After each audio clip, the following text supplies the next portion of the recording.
Payments Podcast from Bottomline Technologies. What are your concerns in the payment industry? Think about the last 10 companies you dealt with. According to research statistics, 4 of them don't know if they've been hit by payment fraud. Even more concerning, could one of these 4 companies be the company you own or work for? When it comes to payment fraud prevention, it's important to know what your peers are concerned about and how your business fares in comparison. Hello, I'm Rich Williams, a host for the Payments Podcast. In this episode, we'll look at the results from Bottomline Technologies' UK Business Payments Barometer, which evaluates the latest industry trends and really gives insight into what financial decision makers are concerned about and whether they're managing their business payments effectively. Let's find out if you have the same concerns. With me today is Ed Adshead-Grant, General Manager for Payments at Bottomline Technologies in Europe. Hello, Ed. Hello.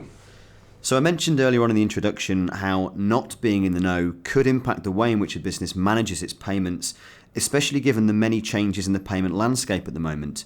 I think this leads us on quite well to what exactly the Payments Barometer is all about. Well, the Payments Barometer is an annual survey that Bottomline conducts to around 400 or so SMEs and corporates. In fact, this is the third one we've done, and it's anonymised data, and we look to ask questions around the problems, the challenges that corporates are facing in the payments market. And that's really our contribution to the industry to try and shed some light on what the day-to-day challenges are. So you mentioned that this is the third annual barometer. Over the last 2 years, the issue of security and fraud has very much been the main concern for financial decision makers, and I believe this year it's Brexit. So what's the reason for this change? Well, I think the reason for Brexit coming up is, of course, March the 29th. There's an urgency now to have some clarity of where we're going. We've got 50 years or so to unpick with our EU relationship, and it just takes time. All of these things take time. What I would say is with all trade and all business commerce, there are 2 parties involved. So there are interests in getting this right as we go to Brexit. And credit cards aren't going to stop on March the 30th, nor will other payment instruments. So my message around it would be, yes, it's interesting and urgent. We need more certainty, but we're not expecting massive change come March the 29th. So with Brexit now dominating most conversations within the UK, does this mean that last year's concerns of security and potential payment fraud have been put on the back burner somewhat? Well, they may have been, but they're still key considerations for any business to get their head around.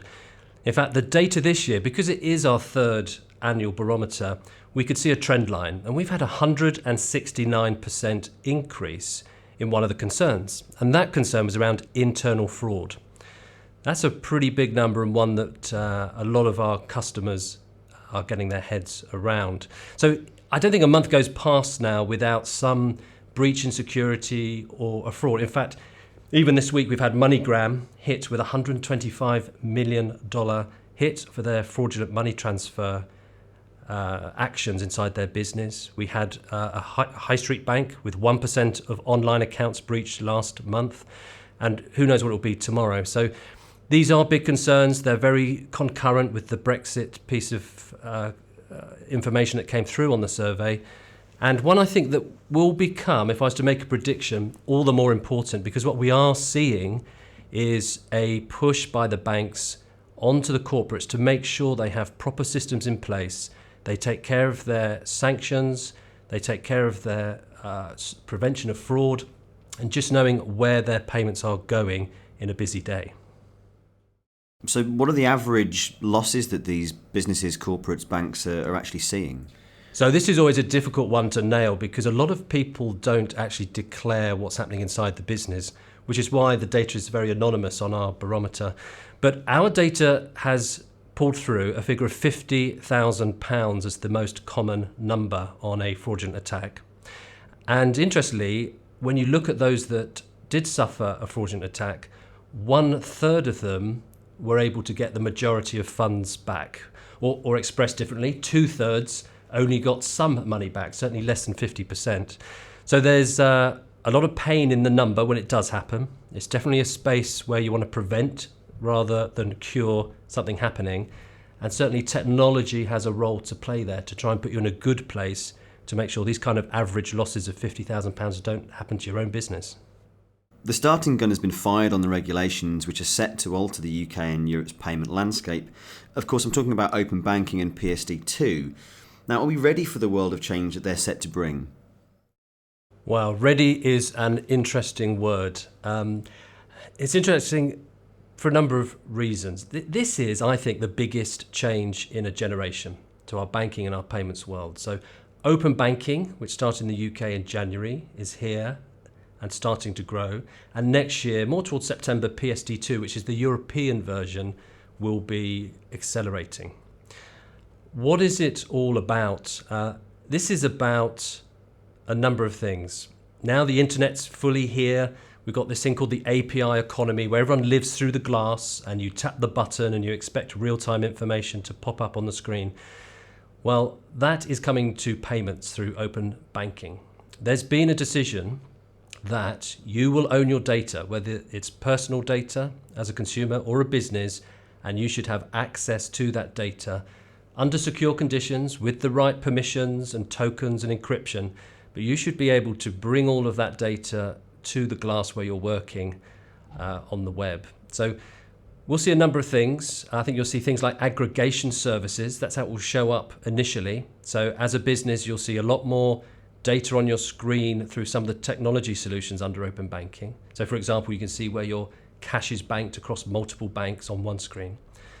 And then also you'll see things like comparison services. I think we're ready for that under open banking, where you can actually compare a number of offers on the web by pulling that data again onto the single screen where you operate.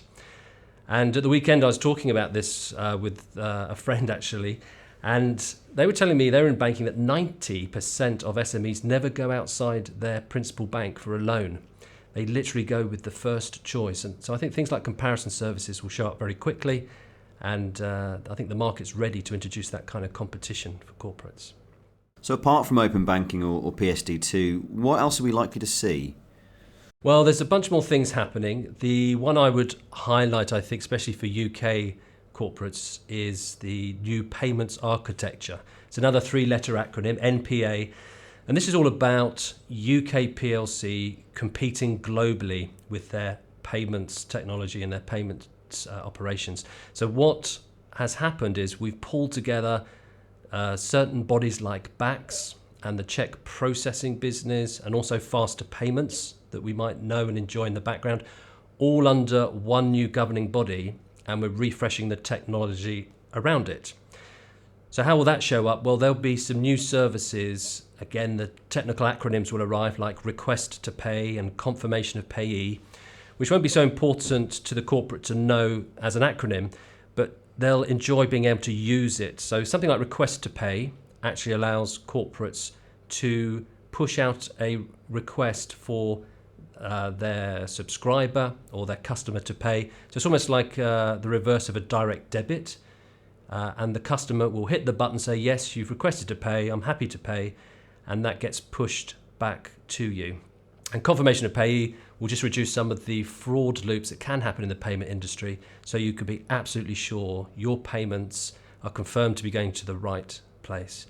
And probably one other thing I'll just mention as well under the extra pieces is we'll see more invoices arriving with the payment. The technology is here now under this new NPA that's being built, that the separate payment and a separate invoice will be pulled together more. So I think reconciliation in your businesses will be easier as that starts to emerge.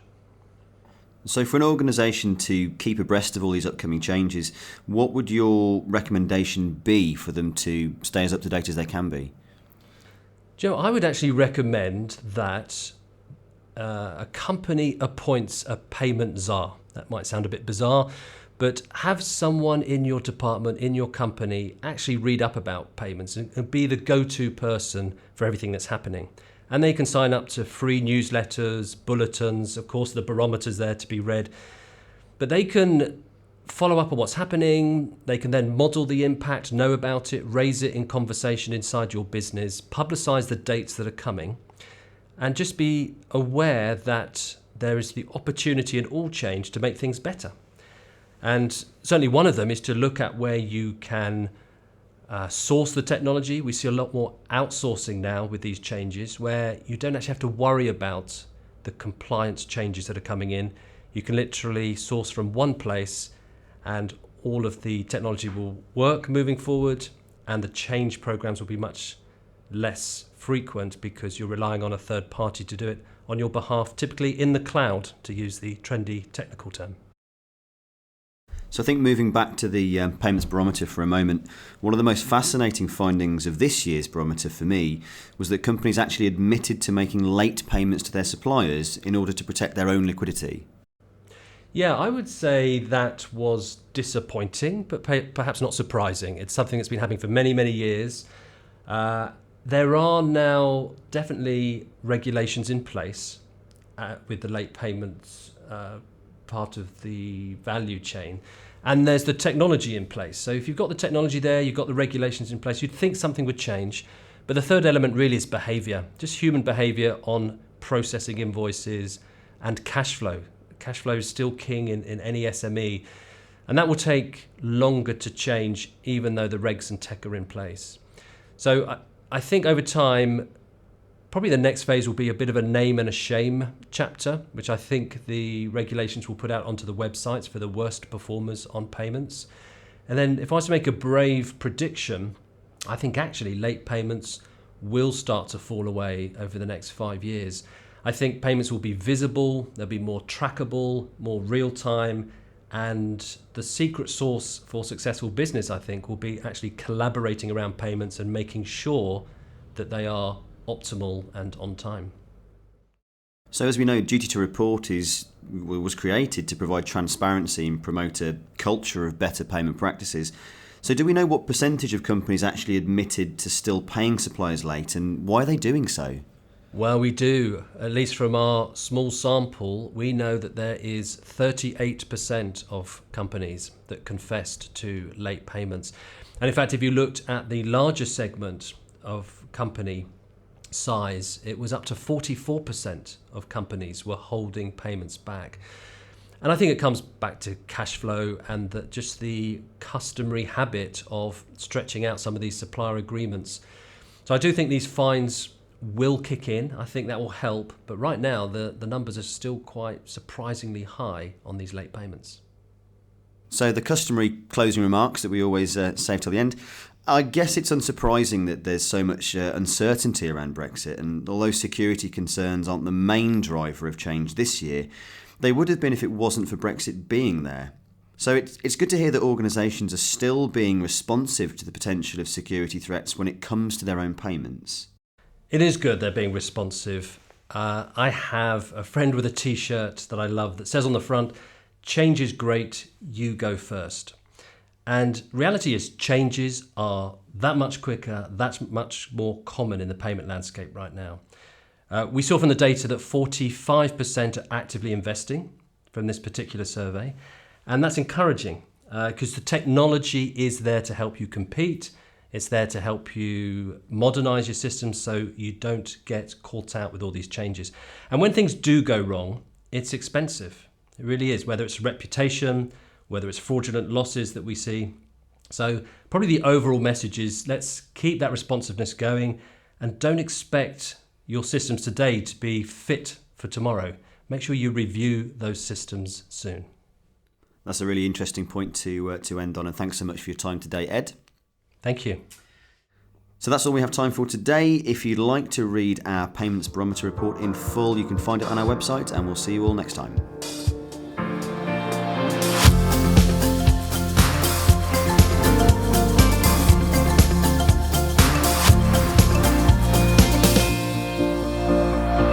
The Payments Podcast from Bottomline Technologies.